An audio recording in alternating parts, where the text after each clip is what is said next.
Well, good afternoon, ladies and gentlemen, friends and all that have visited us from around the country and particularly in our community. We welcome you to the Flint Community Webinar on Coronavirus. We thank you for joining us each week to get a local context for this global pandemic. This webinar is brought to you by the Flint Center for Health Equity Solutions, the Healthy Flint Research Coordinating Center, and Prevention Research Center. I'm delighted to be able to be your moderator today for 62 of the 63 weeks. It's been an amazing journey. And so I am looking forward to what we share with you today. We have some tremendous information that we want to share with you. So I'm going to ask you early today, if you've got questions, please type them into the Q&A or email us at info@hfrcc.org. You can even email us before the webinar. We would really like to encourage you to send those questions in, because we'll be able to find the panelists, the presenters, to respond to those questions for you. And we'll answer them live right in our Q&A. So please take a moment today, type in questions in the Q&A, or remember throughout the rest of the week, you can send us those questions and we'll do our best to get those answers for you. I tell you, we have a great array of people that will respond. We want you to remember that this is Mental Health Awareness Month in May. We've only got 3 days left, but you'll hear today some important information as we've tried to share with you all week. And I hope you've taken the opportunity to enjoy some of the fun activities that were sponsored by the Recast Project and the Genesee Health System. We also want to remind you, this continues to be Asian American Pacific Islander Heritage Month. We're encouraging you that it's important for us to learn about all of our cultures, because I thought about it the other day, and we have so many opportunities to learn because we are not always sure who we're connected with. This will give us an opportunity as we study and look and learn about other cultures where we might be a real close participant. Yes, again, this is 63 weeks today.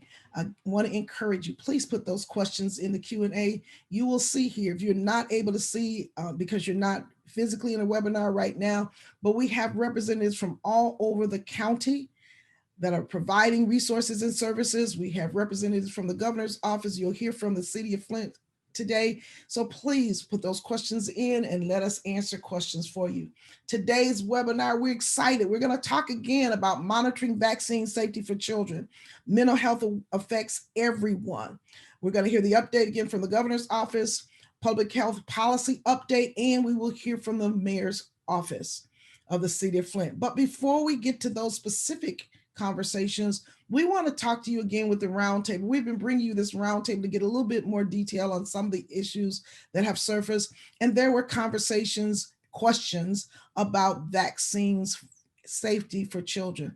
So we're going to ask our panelists, Dr. Hackert, who is our health officer for the city of Flint, for Genesee County, excuse me. I keep claiming you for the city of Flint, Dr. Hackert, I'm sorry, I'm just used to that. But thank you for being our county health officer. We have Dr. Debra Holden, Dr. Lawrence Reynolds, Dr. Susan Wolford are going to talk to us today about the safety of vaccines for children. Particularly, we're talking about the coronavirus, because we know that it's been opened up to 12 years old and up.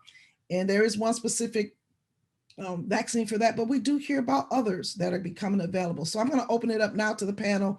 Let's start with you, Dr. Reynolds. You've always got some interesting things that you want to share with us about vaccines, and as your passion with with children, please give us your insights for today.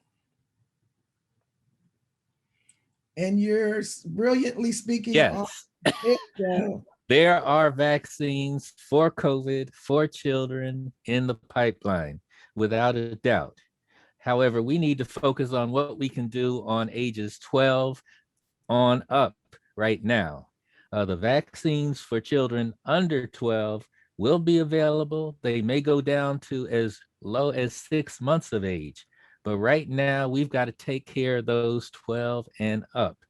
And the reason we move so carefully, and I'm sure my colleague, Dr. Walford, will touch on this specifically, is we see how it works in adults, then we see how it works in young adults, adolescents, And then we move down to children, infants and toddlers and young children. So this whole process has been very careful. And, you know, we talk about phase 1, 2, and 3 studies. Well, they're very careful studies before they even move to the larger group in phase 3. So understand everything is being done to assure safety. And then remember, we have the vaccine adverse event reporting system. If you think you have a problem from a vaccine, you can report it yourself. And we gave the website last week and we can post it again. You can let your doctor know and he or she will report it to that vaccine adverse events reporting system. And that's how we assure that if something happens, the government, the CDC, the FDA can follow up on it to see what the situation is, as what happened last month with the Johnson and Johnson vaccine. So it helps us understand, well, if we're vaccinating millions of people and say 100 have an issue, is this coincidental? Or is this related to the vaccine? And that kicks it to another level of study and intervention. So please be sure that these are done safely. Now, let me go back to what Dr. Furholden might say. Have a plan. Okay, the vaccine for children 12 and under may not be out now, but we do have vaccines for children from birth on up to adolescence. And you need to check your vaccination record. If you don't know or don't have one, you need to call your provider's office, you need to call your insurance plan, or you need to call our health department because we have a computerized vaccine registry where people can find out what their status is. And it's most important. There's diphtheria, pertussis, tetanus, there's polio, there's hepatitis. These things we have to get them done because it's not just COVID in this world.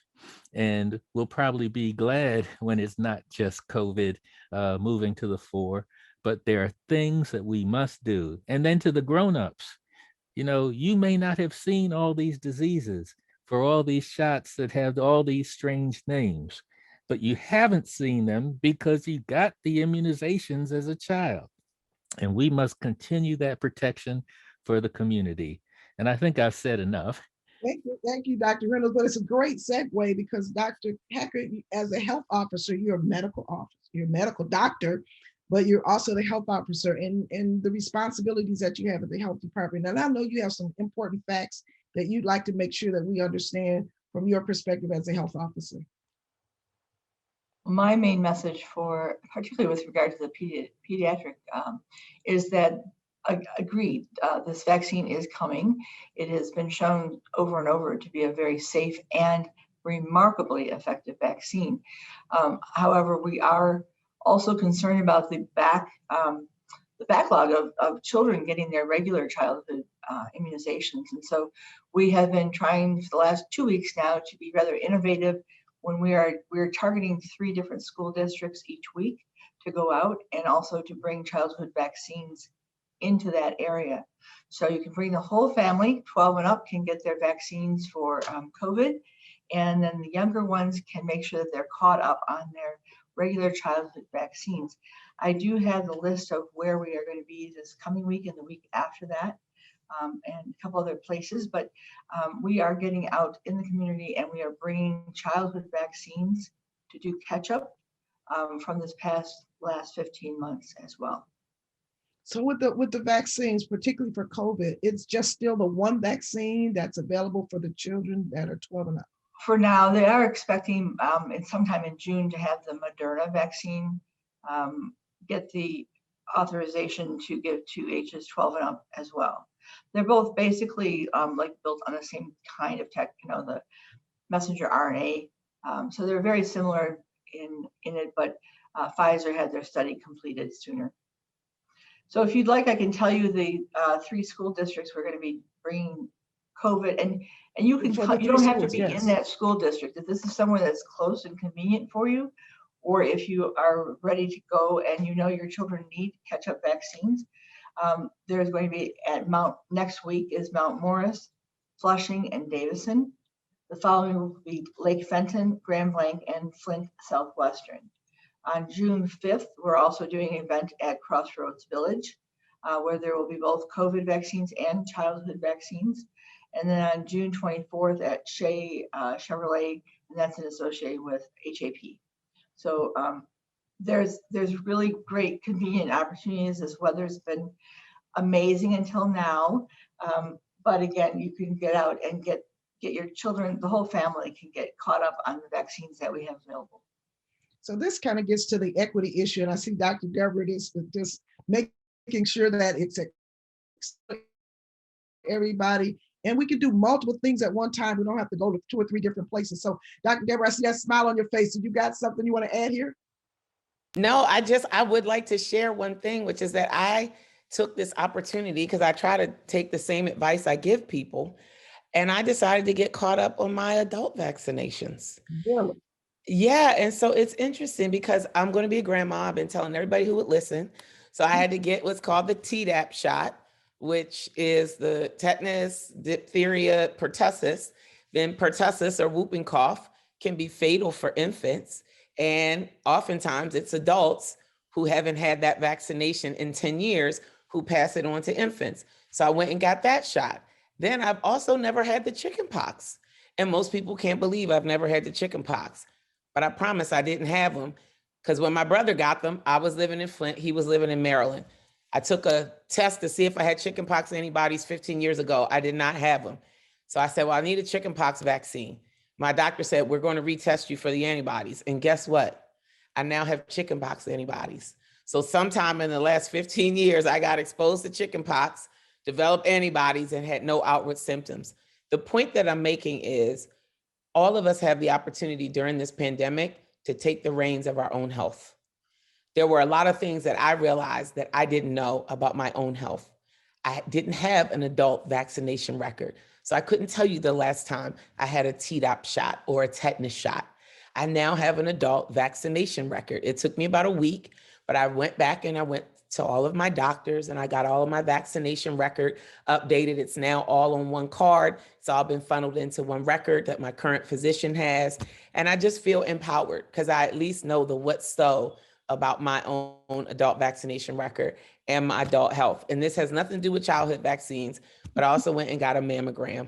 I did. I went and got a mammogram because we saw this big spike in breast cancer in African-American women this year, but I don't actually believe it was real. I believe it was the remnant of the lapses in primary care screening that happened last year. So to bring it back to vaccines, it's that same point that Dr. Reynolds was making, and I'm sure Dr. Wolford will make, is that we saw so many children not get their standard vaccines last year. What we don't want to do is have this pandemic and this new virus give way to a resurgence of other things that we previously had managed to get under control. So I was a little nervous myself about taking on my own vaccinations and getting things straight.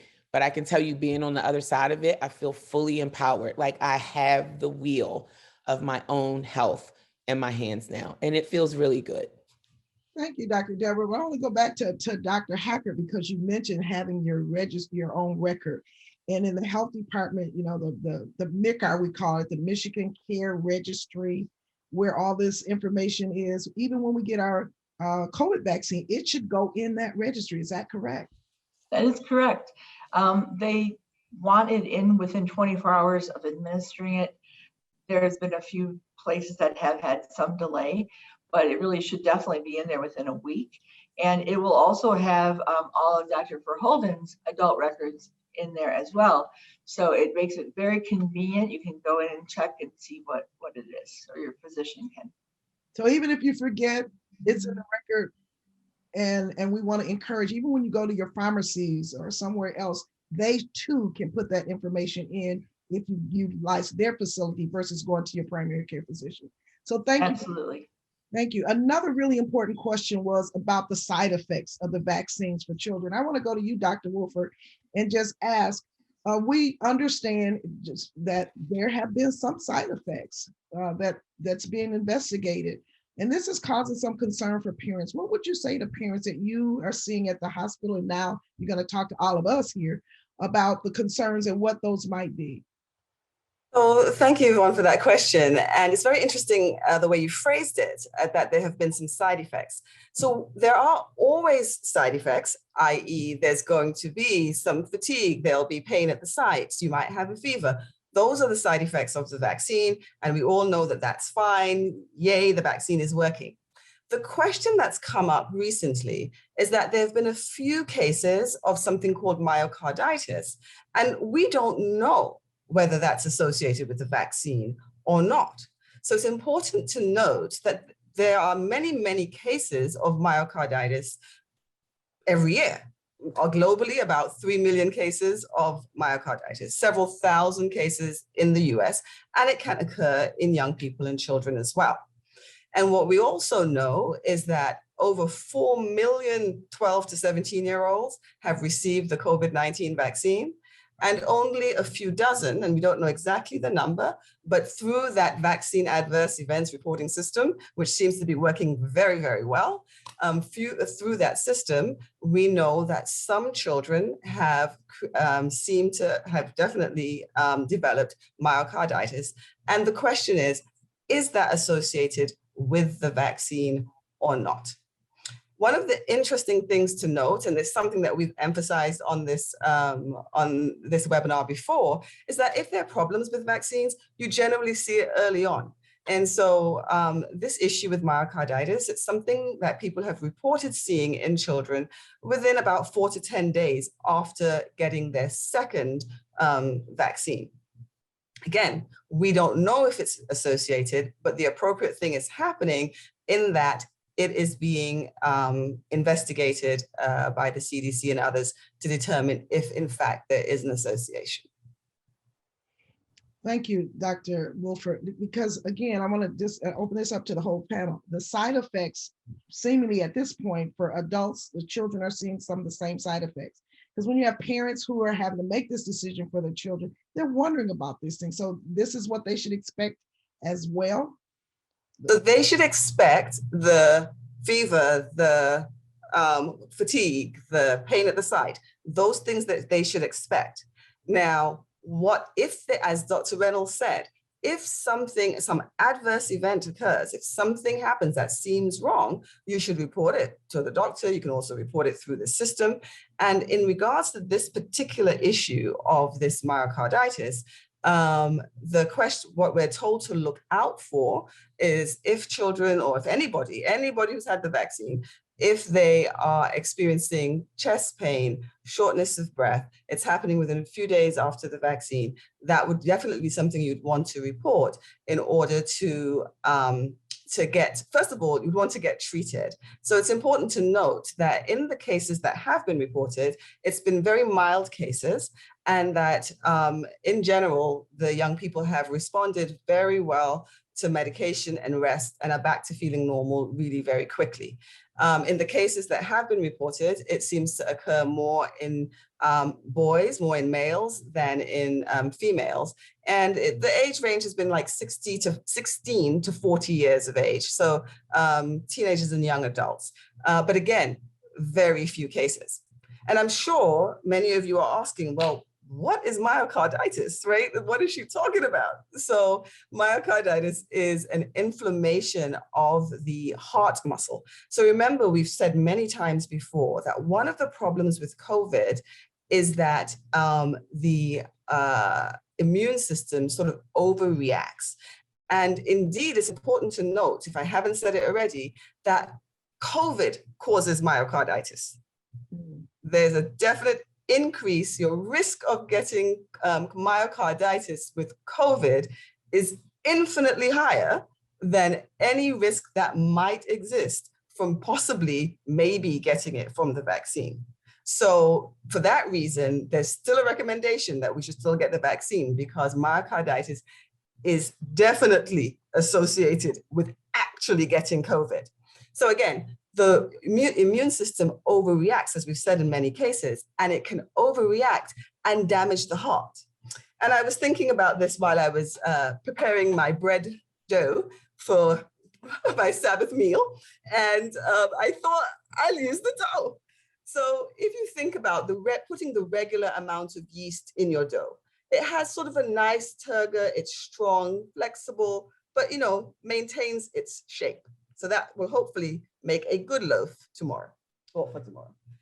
However, if you put too much yeast, it gets bigger, but really kind of floppy and weak, doesn't hold its shape well, is not as strong. And that's what it does to the heart. If you get really bad cases of myocarditis, it makes it bigger, makes your heart bigger and weak. And so that muscle is weaker and it can't pump the blood around your heart as well.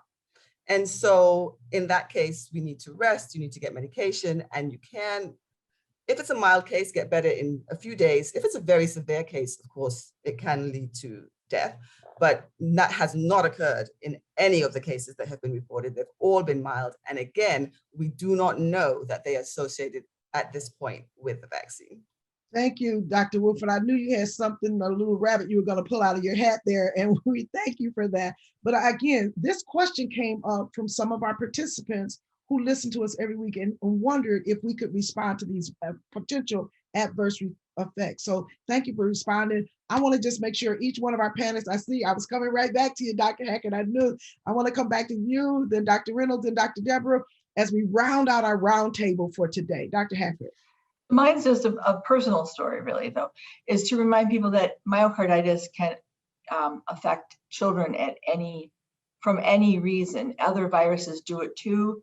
My own son, who's now 23, when he was 19, he developed it 3 weeks after finals when he got sick with a regular virus. And he was quite severely ill. And in fact, he was in the MICU for like 6 days, which is a lot. The nurse kept saying, I kept telling him, you have a typo. It's a 91-year-old, not a 19-year-old.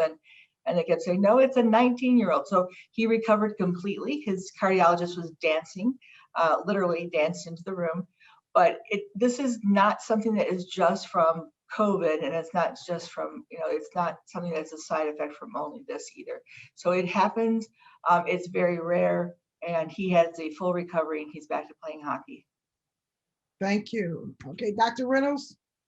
Oh, yes, I want to digress. Roundtable.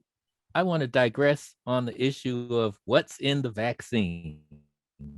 And you've heard me say before, I can't tell you every ingredient, but I can go look it up on the FDA website and be informed. And I know that it's been tested on thousands of people before it was released to the general public. But I wish my friends who vape would ask, what are the ingredients in that vape device that I'm using? Those who smoke, what are those ingredients that are in the cigarettes that I'm being sold, the menthol flavored? I believe they say there's 7,000 products of combustion when you smoke. But no one asks that question about things we know that are not good for us and have no benefit for us. And so you can get your information at the FDA website on the vaccines, but tell me what's in your vape device. Well, Dr. Reynolds, you left us with a thoughtful thought there. So we appreciate our roundtable today for sharing this information with us. And again, let me encourage you, we have a wonderful panelist in the background. We've got Jim Melanowski, who's from Genesee Health Plan. We have Sherelle Brown, she's going to be coming up shortly.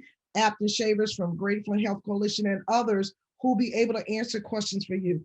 Dr. Hackett's going to stay with us for a little bit, and we're going to hear from Katie Baxter. I think I said that in a moment. But first, we want to move to Gary Jones, Community Affairs Representative from the Governor's Office, specifically for Flint. Gary, you always have great updates for us. Help us to understand what's happening. What are the guidelines now from the state? Yeah, thank you, Yvonne. Good afternoon, everyone. So the governor recently announced her funding priorities for K-12 education as the state readies for major investments in our schools and teachers. Due to the American Rescue Plan and the recently announced state revenue increases, a surplus in funding now exists to make unprecedented investments in our schools, with enough funding to eliminate the funding gap that existed between schools for many years. In just a year, Michigan has gone from nearly a $3 billion deficit to a $3.5 billion surplus, with a state budget that is primed for investment. The framework announced recently by Governor Whitmer puts hundreds of millions of dollars towards student academic recovery and mental health, with funding to attract and retain talented teachers, school psychologists, counselors, social workers, and nurses. It also delivers on a decades-old goal of equitable funding so that every district receives the same per pupil amount to ensure equality regardless of what school a student happens to attend. The governor also announced updates to the Michigan Occupational Safety and Health Administration's, or MIOSHA, COVID-19 emergency rules, as many employers return to in-person work. The governor announced an updated Michigan Department of Health and Human Services COVID-19 gatherings and face mask epidemic order, eliminating outdoor capacity limits and increasing indoor social gatherings to 50% capacity, which is set to take effect on June 1. MDHHS also updated its COVID-19 gatherings and face mask epidemic order, eliminating outdoor capacity limits and increasing indoor social gatherings, including weddings, conferences, and funerals to 50% capacity. Under the new order, which goes into effect Tuesday, June 1, and continues through Thursday, July 1, masks will continue to be required indoors for individuals who are not yet vaccinated.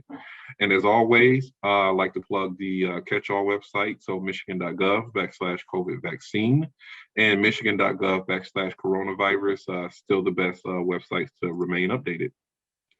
Thank you so much, Gary. And that's good information. So we want to make sure this is a holiday weekend and the upgrades start on Tuesday. And so let's be mindful. Still want to take care of ourselves, do those things that we know are going to help us all to be safe. So thank you so much, Gary, for sharing that.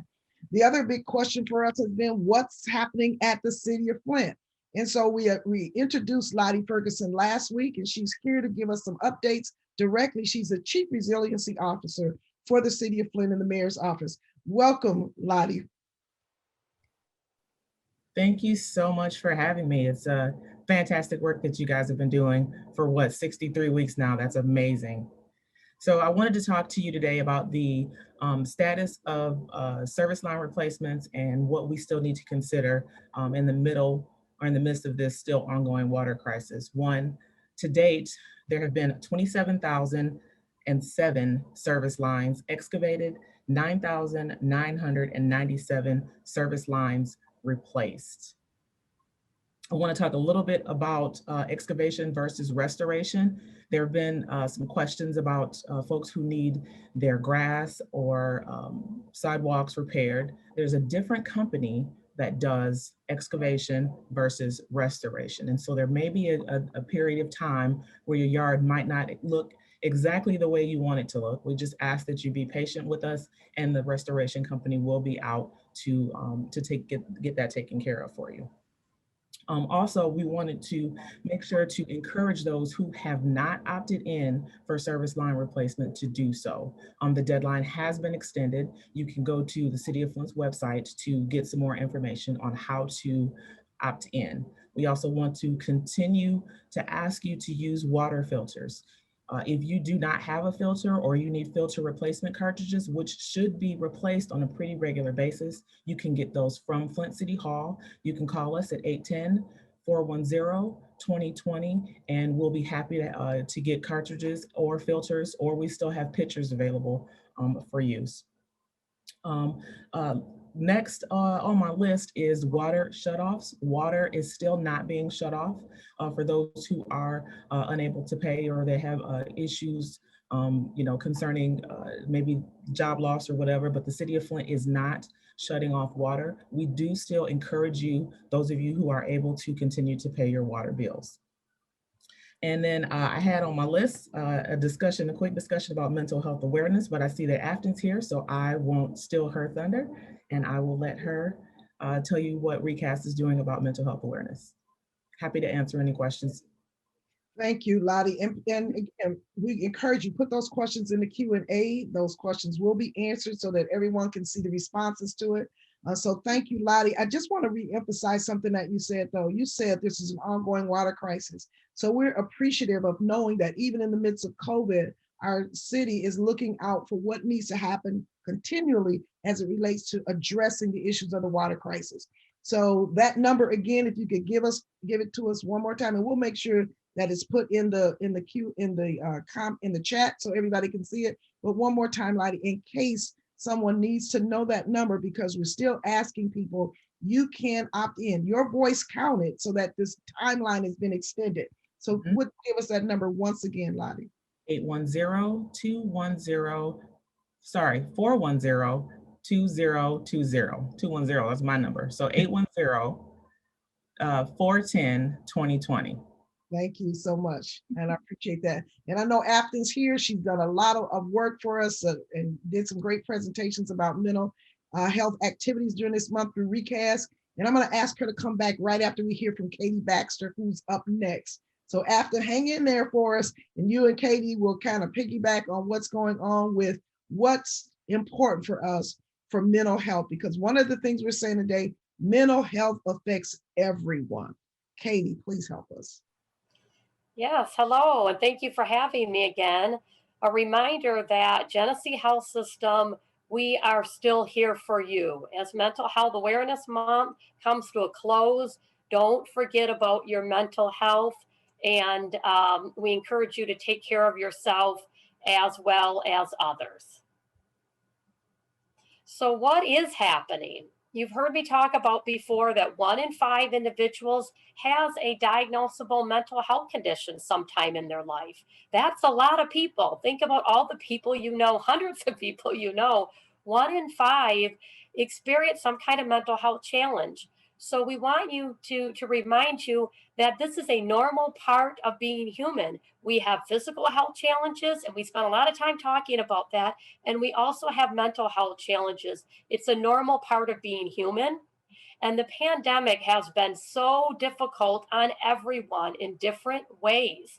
For these last 14 or so months, many of us have had all kinds of experience. We've lost some people that we love. Some people have lost jobs. We've had problems with school and work and other kinds of economic difficulties. We've been separated from people we love. It's been a very difficult time. And also, so many of us are hurt and angry about what's going on with racial injustice across our country. And that affects all of us. And on top of that, we have not, recovered from the Flint water crisis. We are still experiencing problems and trying to take care of ourselves in the community as a result of that crisis. So please remember that mental health is important and that we need to take care of our mental health. One of the things I think we need to talk about is mental health in general. Why is it that we are open about talking about a physical health condition we have or something like that, but we're so hesitant to talk about any mental health challenges we have, yet we all have them. All of us have bad days and good days. And even if we don't have a serious mental illness, we do go through difficulties. We have family problems. We have grief and loss. We have job losses, all different kinds of things that we experience. And so it's very important to normalize this is just part of our health. We really need to reduce the stigma about mental health. And that if somebody has a mental health condition or substance abuse, some kind of a behavioral health condition, that is, they deserve to be treated and served and get the mental health supports that they need. And many of us will either experience this in our lifetime or have loved ones who experience this. So it's so important. I want to talk about taking responsibility for our own mental health. Dr. Verholden talked about taking the reins for our physical health, and we need to do that for our mental health as well. That's important. We need to make sure that we're taking care of ourselves, getting enough sleep and rest, and exercise and nutrition. All of these things weigh into how we feel and how we do and our mental health is. And we also need to reach out and get support when we need it. We might be able to get that in our social network circles or our church or whatever that is, and that's okay too.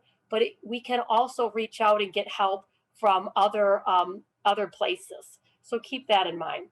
We also need to reach out to other people who are struggling with their own mental health issues.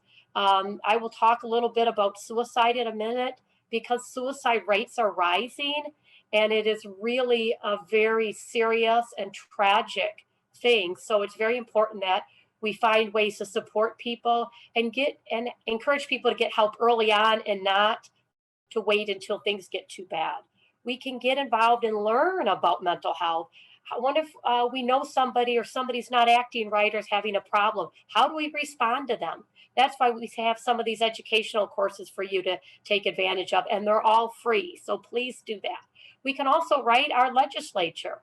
It's very important that mental health services, behavioral health services are supported financially so that these resources are available when we need them and robust and integrated and evidence-based. All very important.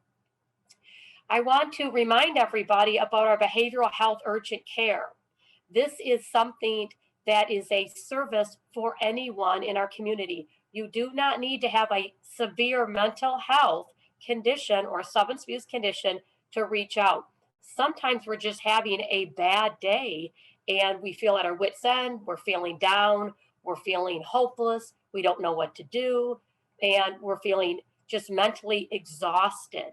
So please know this resource is available for you and your loved ones. So it's very important. Our number is 810-257-3740. And it is 24 hours a day, 7 days a week.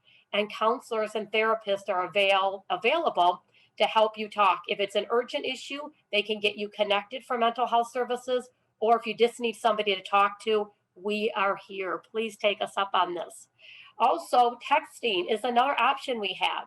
You understand how youth are tend to use their texting options instead of phone calls. They don't want to pick up the phone, but they're happy to text. So this is another resource that's available for texting. You can text Flint to 741741, and you can get someone, a counselor or therapist, to text back with you and help you with the issue that you're dealing with. Also, keep in mind that veterans have special needs and issues, and we have veteran services available too.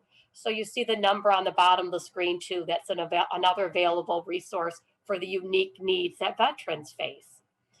These are some of the resources that are available that will continue. You've heard Afton talk about Flint Recast and the partnerships we have to provide specialized training. These are free for community members, so please take advantage of them. We have mental health first aid, psychological first aid, mental health 101, and it all teaches us how do you deal with some situation or somebody's having a problem, a mental health problem, and you don't know what to do. Now you'll know what to do if you take these courses. We also have courses on suicide prevention. So I'll talk a little bit more about that. There's several options for that, and I've got an exciting resource and opportunity I hope you'll take me up on. Some basic suicide stats. Genesee County and Flint in particular. Suicide is growing across our nation. It's not just Genesee County and Flint, but it does affect our community as well. These are some rates from 2017, 14.8 per 100,000 individuals completed suicide. 10th leading cause of death in Genesee County, preventable death. And if any of us have been impacted by a loss, a suicide, somebody who's completed suicide, you know one suicide is too many. And suicide is preventable. So please learn about how to help and how to be a part of preventing that. The city of Flint had 18 deaths by suicide in 218. And I note here that Genesee County residents report less support, social and emotional support than their state and national counterparts. So we have some unique needs and concerns in our county that we need to be aware of. Living Work Start is one of the programs that can help you learn how to prevent suicide. It helps you learn how to tune in, ask the right questions, and connect people to the resources that they need to prevent suicide. Many times people will make impulsive decisions because they are feeling there is no way out. There is no hope at that time. And had they known that somebody is willing to support them and listen, and there is help and hope, they may not have made that decision. And we know this because people who attempted suicide and did intend to take their life later talk about this, and that they didn't know that there were options and ways out. So please take us up on this opportunity. This is a 1-hour training, and it is free for you. And if you're interested in this resource, this is the contact information. Carrie Chanter is the one who facilitates this resource, and her email is there, cchanter@genhs.org, and we can make sure that contact information is available, as well as mine. So feel free to reach out to Carrie or myself and learn more about how you can help prevent suicide and be a part of the solution. So this training is, the last thing I just want to note is, once you get a license for the training, it's 60 days that you need to complete it. So once you reach out and get that information, you'll want to complete it, because it does take about an hour to complete. And everyone who attends the training, it's a virtual training, have talked about how much they have learned. So please, we encourage you to take us up on that. And remember that mental health matters, and we all are a part of the solution of taking care of ourselves and those we love. Thank you so much.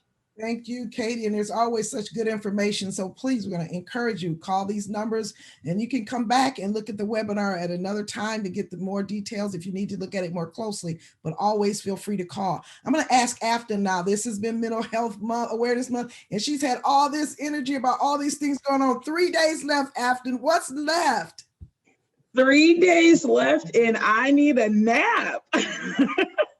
We have been super busy. We are so thankful to the community for coming out, for supporting our activities.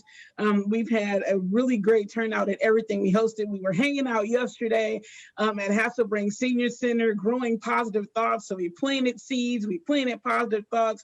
We did some mindfulness with our friends from the CRIM, and it was a blast. I was pretty dirty when it was over, but we had a great time. So thank you to everybody who's participated in any of the events that we've had over the course of the month.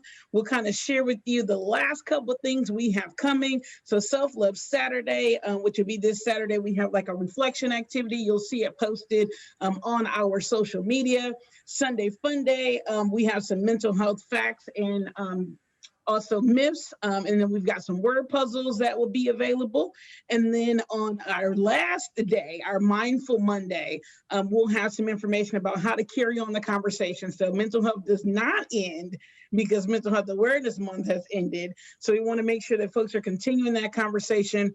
The incredible team at GHS has put together a really cool video. So we'll have that will be shared out next week as well. I'm going to sort of talk about all of our activities and our events that we've hosted over the course of the month.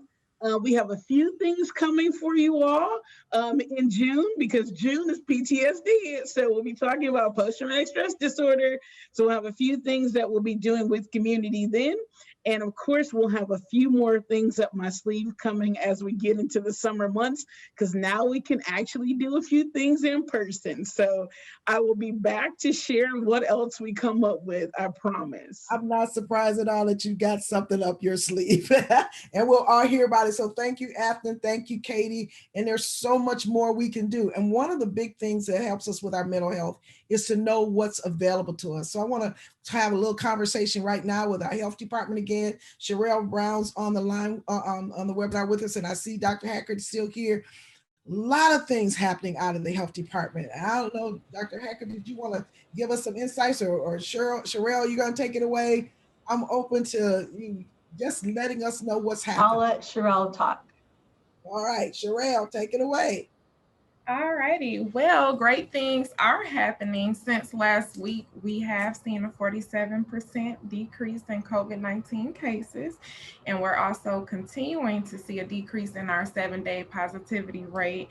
About a month ago, we were over 20% there, and as of this week, our positivity rate is down to 6.4%. So woohoo, we're doing good with that. But we are not out of the woods. We're still getting their testing done, right?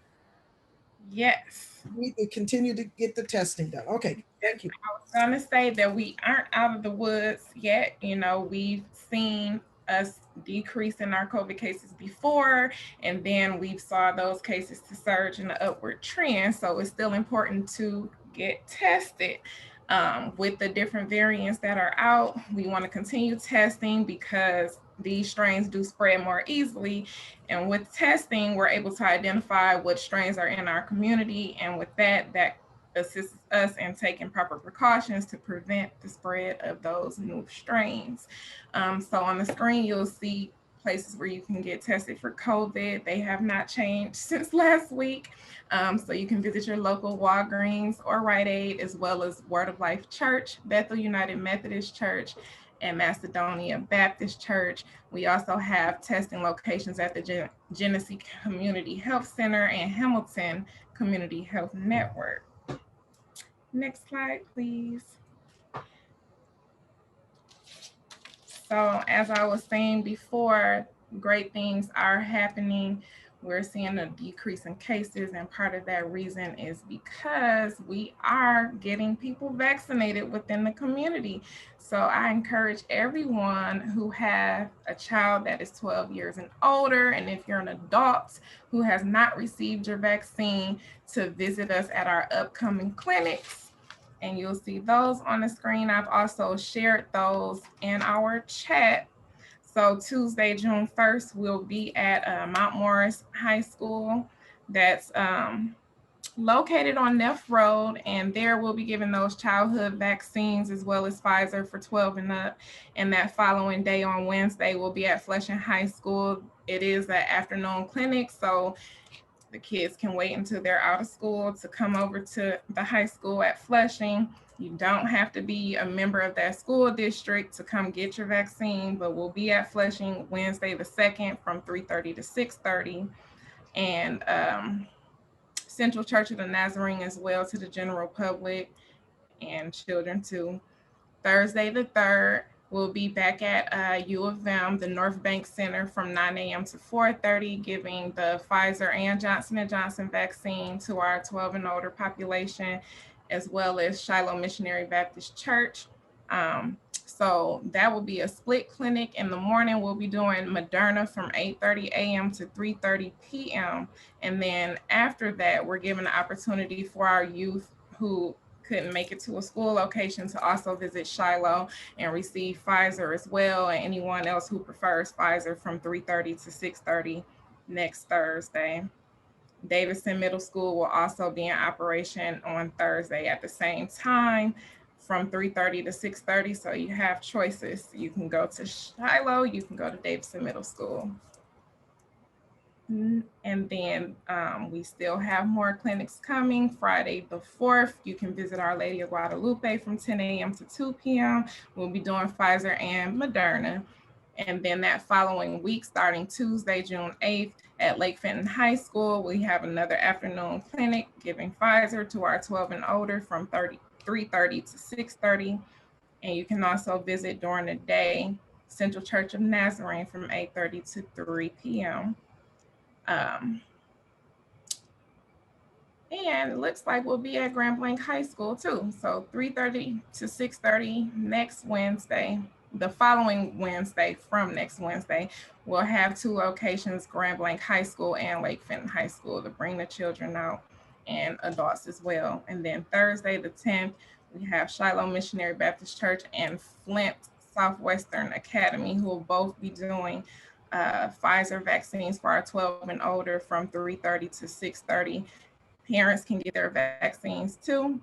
And if you need a Moderna vaccine on that day, you can visit Shiloh as well from 8:30 to 3:30. So we're hoping that we get more children in these clinics and get them vaccinated because it is available to them, and parents who have not received it, set an example and get your vaccine too. And again, all of our clinics are walk-in, so there is no more registration. You don't need to go online to register. You can simply visit the listing that was on the screen. I also put that in the chat with the times and the dates. So come on out, get your vaccine. If you have any questions, you can still contact us at 810-344-4800 at the health department, and we'll direct you to a clinic of your choice based upon what vaccine you might want and your availability, and get you scheduled for an appointment if you still would like to schedule an appointment. Thank you so much, Sherelle. And also want to thank Dr. Hacker, the two of you. On my screen, I see both of you right together. So it's really, really cool. But we really want to emphasize how much flexibility we now have. We started this off and it was so limited. And now we have such great flexibility where we need our community members to understand that this is a valuable opportunity. Please make the decision based upon the information you have, and let's ensure that we don't miss the opportunities that are being made available to us. So thank you again to the health department. We're going to spend these last few minutes talking about this equity brief. Dr. Debra Holden had to leave us, but she's always talked about the wonderful partnership with the health department, helping us get the information that helps us to know what the data really means. So her very capable, I almost said understudy, Mary Catherine is going to come and give us the update for the equity brief today. Mary Catherine. Thanks. Thanks, Yvonne. I don't think understudy is totally, inaccurate. So we'll see what happens. But so thanks for having me. Thanks for having me step in for Dr. Holden. So as Sherelle said, we're continuing to see these decreases across the county, and we're still declined this week by over 40%. So let's just keep those trends going. And then we can pop right to the next slide. Because what I want to talk about is how you'll see we're staying within that 30 to 40% range when it comes to missing or race data, as opposed to the 50 to 60% range we were seeing at the height of the surge that we had this year. But still, even with the help of the state aiding the Genesee County Health Department, case investigators, and all our wonderful colleagues there, right, we're still missing, between that 30 to 40%. So there's still room for, for improvement. We really need labs to get demographic data back to our health department. And we're going to keep, saying this until we have that for every individual that's been affected by this pandemic. And I just want to reiterate again, the importance is that these data are really just so essential to ensure that the rollout of pandemic recovery and response procedures meets the needs of our communities and maintains equity relative to tests and treatments. So with that, I'll just kick it right off into recommendations, because we do have two super exciting things to talk about today. So as Gary mentioned, Governor Whitmer has proposed using this major surplus that we have to propose eliminating the funding gap that we have among K-12 districts 27 years after former Governor Engler, Governor Engler in the legislature overhauled how the way in which public education is financed in Michigan. So I really want to take a moment to talk about how the better integration of public health in child education can happen with these proposals. And these initiatives include opportunities to add psychologists, social workers, counselors, nurses into our K-12 school system to really elevate emotional and mental health of our children, right? Because as Katie Baxter said, mental health affects everybody. And our children cannot perform well academically if their health is subpar. So funding can really provide these supports for students, and this will make huge impacts with our families who are low income, who have students with disabilities. So we need policymakers to work together to take these proposed investments and actually make them a reality by allocating funding. And then I would be remiss if I did not take a moment to recall that Tuesday marked, as you all know, the 1-year anniversary of the murder of George Floyd by police. And to date, Michigan is one of the only states in the US that hasn't approved a single anti-police brutality measure following this murder of another unarmed Black man. And we have an opportunity to do something about it this year. Last year, we had legislation fail, and now we have a 12-bill bipartisan package that, as it stands, covers all kinds of comprehensive reforms relative to the use of police force, no-knock warrants, the use of chokeholds, requisite training and anti-bias training that we've been talking about for medical professionals for the last couple weeks. And finally, and so importantly, accountability for abusive measures by officers. So we cannot afford to let these reforms stall another year. So please do what we talked about last week. Call your legislators, don't stay in your lane, call and contact and email outside of the Genesee delegation to really do your part and voice your support to get this legislation through. Thank you so much, Mary Catherine. There is more. Can you just one more time remind them if they need more information about the policy brief, how do they connect with you? Yes, email me. My email is crawf457@msu.edu. And so if you want to reach out, if you want to talk about what you can do, if you have questions, please contact me there. And if you do have any questions about the data, my wonderful colleague Rick Sadler is your guy. You can email him at sadlerr@msu.edu. Yeah. And if they want to be receiving these briefs, can the community members receive these briefs as well? Yes. And I am really excited because I love seeing the subscription number climb up every week. So please do subscribe. I can go ahead and throw that link into the chat. If it is not, well, it doesn't matter. I'll still put it in anyway. So yes, just go ahead and you can subscribe right from the link I'm about to enter in.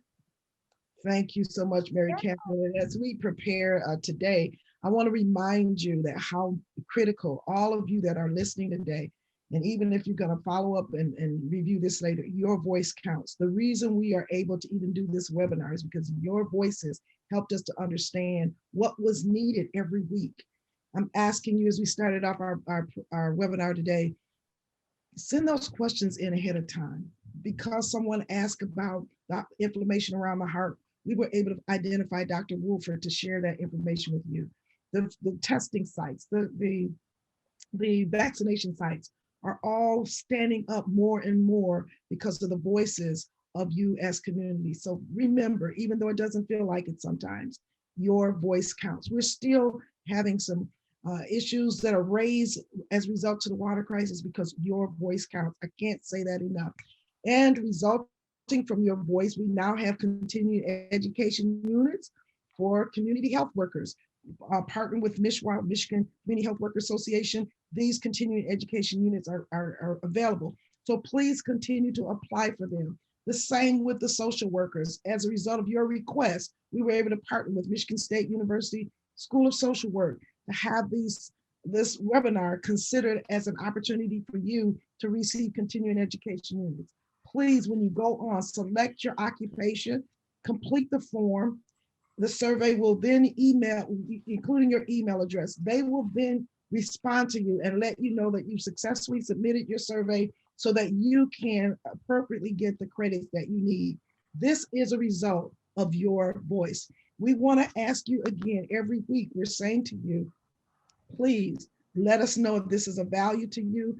We've been here for 63 weeks, and right now we've got enough material to go a few more weeks, but we'd love to hear from you. I want to just give just a quick minute to say, like us on Facebook. Here's our facebook.com/HFRCC. Subscribe to our YouTube channel, Healthy Flint, or you can email us at any time at info@hfrcc.org. We also ask you to give us a call at 810-835-2130. Now, we know this is Friday. We have a few more days left, and Monday is the holiday. We're going to ask you to remember all the protocols that we've been asked to follow during this pandemic. We also want to ask you to think about others as you're enjoying yourself. Think about how what you do will affect you, your family, and others in the community, so we can have a safe and healthy and happy holiday weekend. We encourage you to take care, be safe, and remember, we will be here next week, June 4th, with a program based upon your input. So let me thank you today for coming and joining us for the Healthy Flint Research Coordinating Center webinar on community webinar on coronavirus. We'll be back here next week. Enjoy your weekend, and thank you for joining us today.